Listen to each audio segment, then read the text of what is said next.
It took only one wave to come over here, from cloud to about 9 o'clock. Just coming here over the place, and the rain started. Yes. We all were in church for about 2 hours. Did you pray? No, for sure we don't pray in church. But we couldn't see anything because it was too dark. It was midnight. Yes. Totally dark. So what did you say to them? I said nothing, keep quiet, and they start praying. This volcano eruption has taken many people, all of us, by surprise. We were not expecting it, although for a long time there was this awareness that something would happen, but where and when, nobody could say. And now on Monday, all of a sudden, it erupted. And then all these people from around Rabaul, by instinct, I must say, just ran off and flocked into mission centers. The Catholic Church has offered significant help with its many institutions. People have been offered food and shelter during the period. Supplies were not yet available. State 3 yet. So now this was something come up now, and we play surprise long this last morning now this last blocking road now this last cloud, yeah. The owner of the coastal shipping in Rabaul, Henry Chow, was 4.5 years old when the volcanoes erupted in 1937. Many people are grateful to him for his foresight and service in the evacuation process. It was about 12 o'clock noon on Monday that I realized that the eruption was a disaster of major proportion, that many people will need to be evacuated on the Matapit, Bai village, Nordup, and Matalao and Korere area. So I came here to see the bishop in the afternoon and to talk to the bishop about what to do. Wara want some gas, not smoke. Plus bin bagrab to me play bagrab olga talkata pikin ini all me olga tamal me play skin me play bagrab long ground.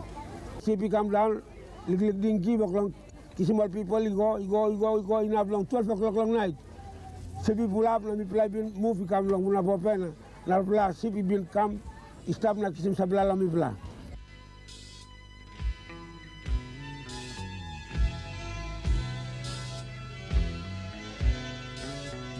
Down a very long road, now me looking. Oh mama, I walk, bikini pilay nan tinting. Suppose morning by up, by you me go away. I think by you me stop, not die.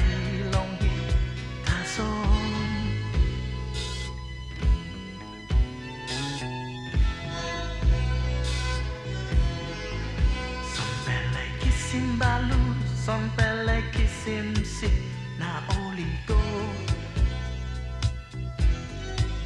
sampai lai no got money na oli no sabe ba oligo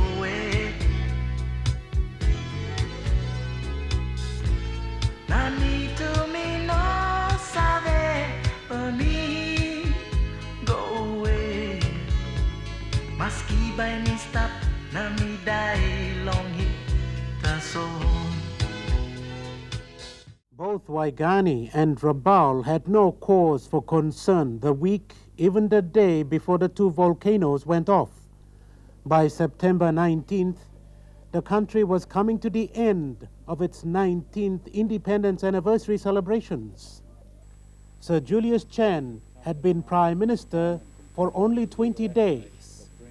His preoccupation at that time, how to hold coalitions together, the distribution of ministries, as well as Bougainville. The New Guinea Islands premiers had just finished a meeting on Matapit Island. One of their agenda items was secession. The night preceding the eruptions, What was one of many earth tremors the people of Rabaul had become accustomed to for many years suddenly led to a potential volcanic eruption. Within a time space of about 12 hours, the urgency of the situation went from 1 to stage 3 alert. Back in Port Moresby, the Director General of the National Disaster and Emergency Services, Leith Anderson, who had been updated with situation reports, in turn kept people who needed to know informed. These included government agents and members of the diplomatic corps. During the night of Sunday, many people near the danger zone of the volcanoes moved to safer areas. The people's own sixth sense told them that this time something was going to happen. But during this time of uncertainty and to a greater extent anxiety, some people did not want to leave. Others were told to stay put near the danger zones. The people had a dress rehearsal of mass evacuation in 1984. Some 10 years ago, when volcanic activity pushed the stage of preparedness to 3. But the elaborate evacuation plans and procedures had been 10 years too long. We had an excellent disaster plan there, but the cart got before the horse. Mother Nature decided to do its thing. Instead of, as it's done in most other countries in the world, volcanoes got in on the act. Our volcanoes decided to do it the other way around. Just like that, they went off. So your disaster plan was effectively negated. Everything, all the arrangements for picking up people and doing this and doing that, you know, they just went out the windows. While the set evacuation plans were not followed, the eruptions of Volcan and Tavuvu were not as deadly as before. They nevertheless damaged Rabaul town and displaced tens of thousands of people. At Waigani, the day of the eruptions, Sir Julius ordered an urgent cabinet meeting and declared Rabaul a state of emergency. Cabinet then appointed a ministerial committee headed by the Administrative Services Minister Paul Tohien, and also appointed Leith Anderson as the controller of the state of emergency. Mr. Anderson was given wide-ranging powers to provide shelter and relief supplies to the displaced people. The unexpected eruptions also threw off communication backups. The East New Britain Provincial Disaster Committee could not get a coordinated relief program going. On the afternoon of Monday the 19th, the Prime Minister, accompanied by Kokopo MP and Speaker Rabi Namaliu, and Leith Anderson made a quick aerial visit of the devastated Rabaul. The next day, Tuesday, the Australian Parliament heard about the volcanoes through their Foreign Minister, Senator Gareth Evans. As to assistance more generally, our staff in Port Moresby and in the Rabaul vicinity are in close contact, as you would expect, with Papua New Guinea officials to determine in what areas we might be able to provide assistance in the current situation and the form it might take. At this stage, there hasn't been a request from the PNG government for assistance, but we anticipate that there will be a need for water filtration equipment, for temporary shelter, for water containers and food as short-term requirements. We have a Hercules aircraft on standby to respond with emergency supplies and, if needed, aircraft shuttle services as soon as these needs are confirmed.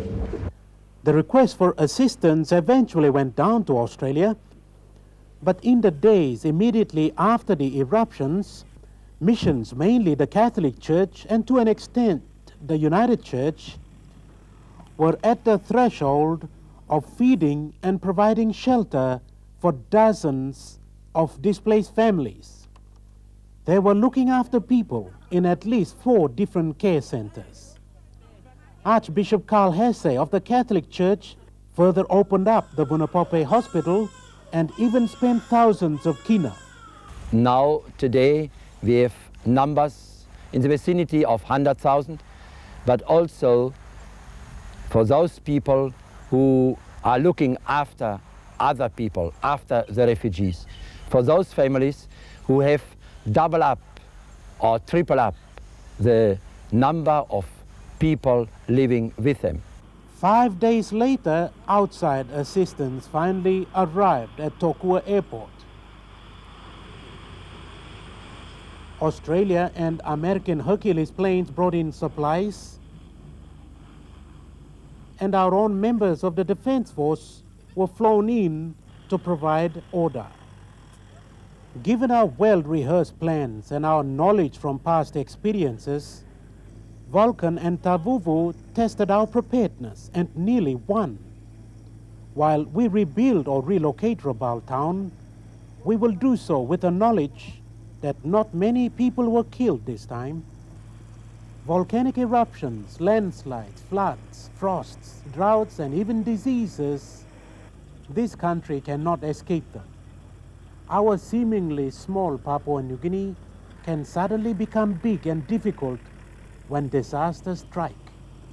Every province is vulnerable.